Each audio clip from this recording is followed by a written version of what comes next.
If you want to control who can see, edit, or manage your schedule, then learning how to manage Google Calendar permissions is essential. In this video, I'll walk you through the full process step by step so you can share your calendar the right way, choose the correct access level, and remove permissions whenever you need to. If this tutorial helps, make sure to hit like and subscribe for more simple software guides just like this one.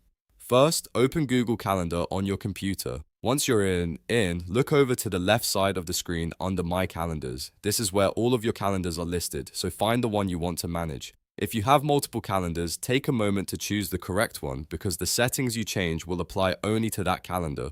Next, click the More icon, which looks like 3 dots, next to the calendar name. From the menu that appears, select Settings and Sharing. This will open the calendar's full settings page where you can control visibility, sharing, notifications, and permission options. Now scroll down to the section called Access Permissions for Events. Here, you can decide whether your calendar can be accessed publicly or shared within your organization. If you're using a work or school Google account, this section may give you options to make the calendar available to people in your organization. If you're using a personal account, you may see public sharing controls instead.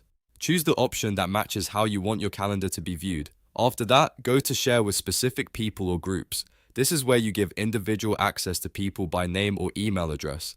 Click Add People and Groups, then enter the email address of the person you want to share the calendar with. You can also add a group if you want to manage access for multiple people at once. Once you've entered the email address, it's time to choose a permission level. This step is really important because each option gives the other person a different amount of access. If you choose See Only Free Busy, they will only be able to tell when you are available or busy, but they won't see any details from your events. This is a good choice if you want privacy, but still need to show general availability. If you choose See All Event Details, the person will be able to view your calendar events and see the full details, but they still won't be able to edit anything.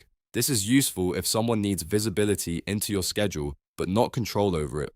If you choose Make Changes to Events, that person can create new events, edit existing ones, and delete events on that calendar. This is helpful if you want a teammate, assistant, or family member to help manage the calendar. And if you choose Make Changes and Manage Sharing, that person gets the highest level of access. They can edit events, delete events, and also change the sharing permissions for the calendar itself. Only use this option if you fully trust the person you're sharing with. After selecting the permission level, click Send. Google Calendar will then share the calendar with that person or group using the access level you selected. Depending on the account type and settings, they may receive an email invitation and may need to accept it before they can view the calendar.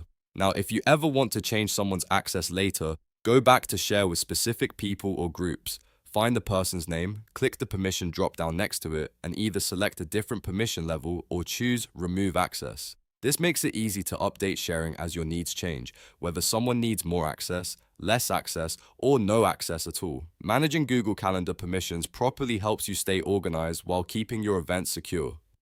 Whether you're sharing with coworkers, a team, or family members, the right permissions make collaboration much easier. If this video helped you, don't forget to like, subscribe, and turn on notifications so you don't miss the next helpful tutorial. Thanks for watching, and I'll see you in the next one.